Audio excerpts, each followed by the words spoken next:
नमस्कार मित्रों, सुप्रभात। प्रातः के 5:05 हुए हैं। बहुत बहुत आनंद है मित्रों। मौसम में गर्मी की आहट है। ज्येष्ठ महीना है। इस गर्मी से बचने और कुछ दिन सप्ताह भर परिवार के साथ और बाहर घूमने जाने का जैसे प्रतिवर्ष कार्यक्रम बनता है, वैसे आज नैनीताल के लिए दिल्ली होकर के रवाना होंगे। 7 दिन बाद, संभवतः अगला वीडियो 7 दिन बाद ही बने। ये भी संभव है कि वहीं कोई न कोई इंतज़ाम कर दे मेरा बच्चा और वहाँ भी जारी रहे। नैनीताल में भी कुछ भी संभव है। शिशु को सारी चीज़ें जहाँ वो जाता है वहाँ बिना मांगे मिल जाती है। मिला हुआ ही है शिशु को, सब शिशु को मिला हुआ है, ये बात तो हमको दिख जाती है। शिशु को बिना प्रयास के मिला हुआ है, ये तो हमको दिख जाता है, ये हम मान भी लेते हैं। लेकिन हम सबको भी मिला हुआ है, मिला ही हुआ है सब कुछ। जो प्रयोजन है, जिसकी जरूरत है, वो सब पहले से मिला हुआ ही है। भगवान श्री कृष्ण ने यूं ही घोषणा नहीं कर दी, योगक्षेमम वहाम्यहम्। इस देह के योगक्षेम के लिए जितने सामान की जरूरत है उस सब की जिम्मेदारी मुझ पर है। वहामी अहम, ये बोझ को मैं ढो रहा हूं, तुम उतार दो इस बोझ को। तो मुक्त होकर के मेरी शरण में आ जाओ। कृष्ण जब कह रहे हैं मेरी शरण में आ जाओ, तो बच्चे जैसी मुस्कान के साथ कह रहे हैं। स्मरण कर लीजिए, आप ने देखा हो तो महाभारत सीरियल अवश्य देखा होगा। एक बच्चे कैसी मुस्कान उस पात्र के मुंह पर, होठों पर, आंखों में तैरती रहती है, इसलिए हमको ज्यादा प्रभावी लगता है वो। बच्चे का प्रभाव शुरू होता है मां के पेट से, अंत तक रहता है। साधक ने कई प्रयोग किए हैं अपने श्राद्ध के बाद। 2016 में किया या 17 में किया अपना श्राद्ध, स्मरण नहीं है, आ जाएगा। काल का कोई गणना नहीं है, काल छूट रहा है। मैं 2017 में शरीर गिरा था या 2016 में गिरा था, ये भी स्मरण नहीं है। 2017 में गिरा होगा। मूल बात यह है कि जब जब मन उदास होता है, श्राद्ध के बाद तो ये अनुभव किया है कि अपने भीतर बैठे बच्चे को बरबस देख लेता हूं। वो मजबूर कर देता है कि नहीं बाबा मेरे साथ रहो, और देखते ही प्रसन्नता आ जाती है, मन बदल जाता है, आंखें चमक जाती है। अनजाने, कोई नहीं देख रहा है तो भी मेरे चेहरे पर मुस्कान खेल जाती है। आपको अपने भीतर बैठा बच्चा न दिखे तो अपने शिशु को, अपने बच्चे को जो जवान हो गया होगा, जिसके कारण से आप बहुत परेशान रहते होंगे, उसके बचपन को याद कर लीजिए। उसके बचपन का एल्बम निकाल कर याद कर लीजिए। किसी भी बहाने, जैसे हम मूर्ति भगवान की रखते हैं, वैसे बच्चे का एल्बम है ना, उसके साथ खेलते खिलखिलाते, उसके जन्मदिन का होगा या वो कुछ अटखेलियां करता है तो आपने वीडियो बनाया होगा, उसको देख भर लीजिए। उसका स्मरण आपकी सारी चिंताएं, सारे दुख, सारी पीड़ाएं हर लेगा। आपके चेहरे पर मुस्कान ला देगा, ला देगा, ला देगा।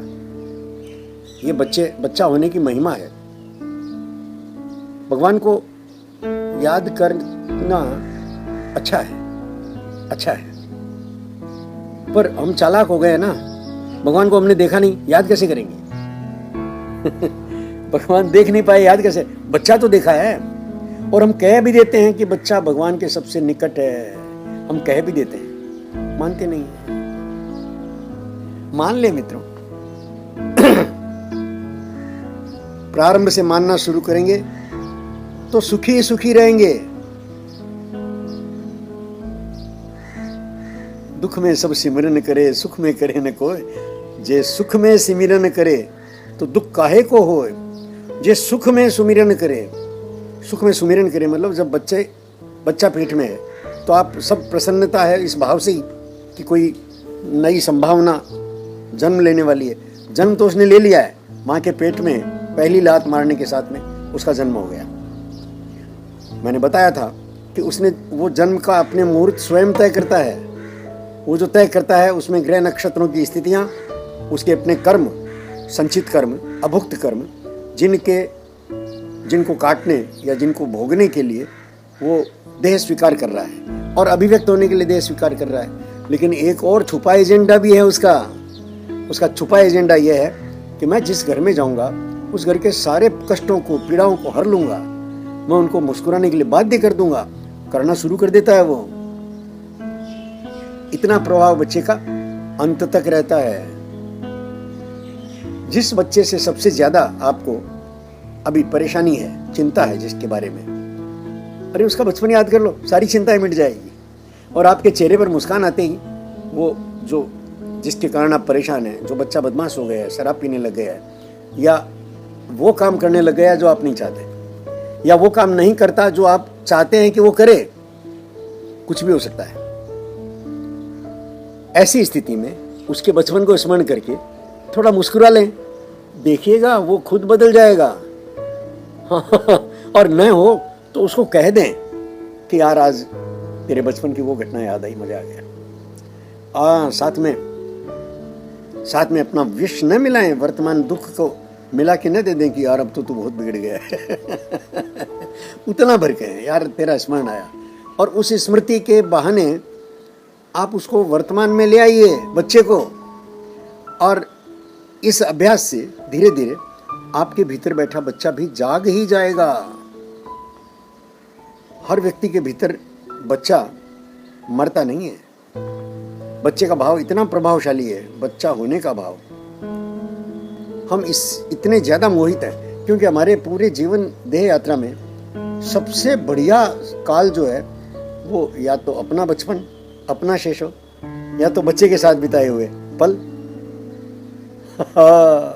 या तो अपना बचपन, अपनी खेले हुए कंचे गोलियां, अपने लड़ाई झगड़े, अपना रोना मचलना, अपना रूठना, और माँ का मनाना और माँ का डांटना। हाँ, वही सब हमारे जीवन में अगर कुछ अच्छा रह गया है, दिखता है, तो अपना बचपन। और पुनः उसको स्मरण करते ही फिर से बच्चा होने का मन करता है। ये दौलत भी ले लो, ये शोहरत भी ले लो, कोई मुझको दे दो वो बीता सा बचपन, वो कागज वो कश्ती।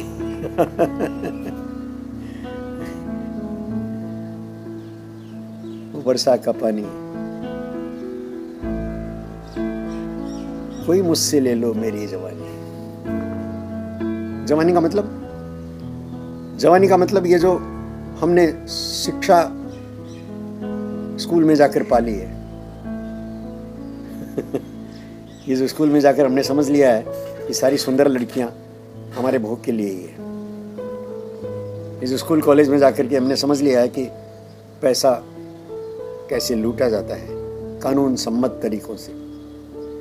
ये जो स्कूल कॉलेज में जाकर के हम ही वकील बने, हम ही जज बने, हम ही नेता बने, और हमने सारे नियम कानून जो नैसर्गिक नहीं है, निसर्ग विरुद्ध है, वो हमने बना लिए, इस तरह से गढ़ लिए कि हमने मान लिया कि ये सारी सृष्टि हमारे भोग के लिए है। हाँ, है तो हमारे लिए, लेकिन भोग के लिए नहीं, योग के लिए है। इसको भोगो मत, इसको जानो, और जितना जान लिया है उतना मानो। उतना भर मान लेने से तुम वो सब पा जाओगे जो पाना चाहते हो, जो पाने के लिए इतनी तोड़फोड़ कर रहे हो।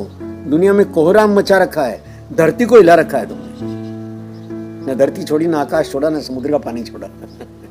सब प्रदूषित कर दिया। पहला प्रदूषण तुम्हारी सोच का है, तुम्हारे जीने का ढंग का है, जो तुमने अपनी स्कूलों से पाया, और थोड़ा बहुत जो तुमने परंपरा से खींचतान करके कर्मकांड के रूप में लिया, बिना समझे लिया, बिना उसको जाने लिया, बिना स्वीकारे मान लिया। अच्छा, तुमको होली, दिवाली, सारे उत्सव मना लेते हो, तीज त्योहार, बर्थडे वगैरह, तुम अपने स्वयं के बचपन को सेलिब्रेट कर सकते हो? साधक, अपने बचपन को सेलिब्रेट करो यार। तुमने वो जो कंचे खेले थे, स्कूल की परीक्षा का काल है, 10 बजे परीक्षा में पेपर में बैठना है और 9 बजे तक तुम बिना नहाए धोए गली में अकेले कंचे खेल रहे हो, और तो कोई आएगा नहीं।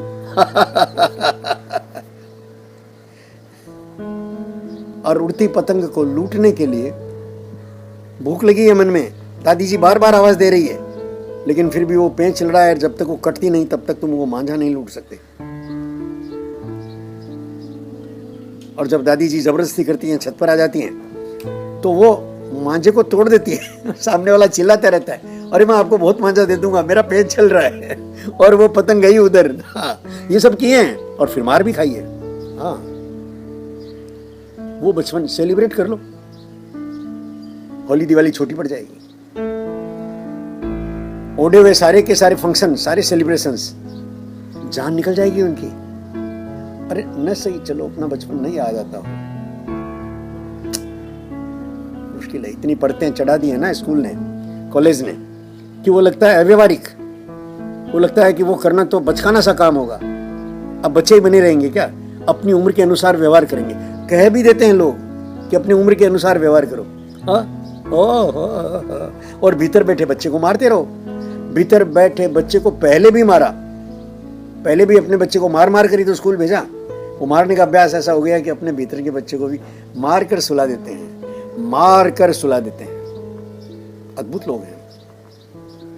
अरे उसको, वो जागा हुआ ही है, उसको खेलने दो, उसके साथ खेलो। ये साधक अपने ही बच्चे के साथ खेलने का उसको ऐसा लोभ लालच लगा है कि अपने घर से कट गया, अपनी सहधर्मिणी से, अपने बेटी से, बहू से, और अब पोती, जिसके साथ वो एकमात्र प्राणी रहा जिसके साथ मस्ती करते रहे, वो भी स्कूल जा करके इतनी व्यस्त हो गई है, मिलती ही नहीं खेलने के लिए।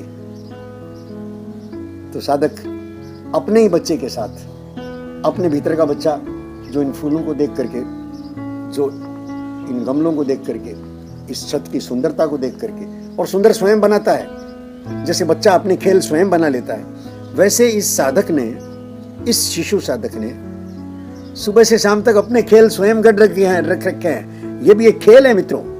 ये जो आपसे बात कर रहा है और वीडियो बना रहा है और इस वीडियो को लैपटॉप पर लेकर के चढ़ाएगा, श्रम करेगा, आनंद लेगा, 3-4 बार सुनेगा, आपको सुनाएगा, आपकी सम्मतियां लेकर खुश होगा, आपकी असहमतियों पर आपको समझाने का प्रयत्न करेगा।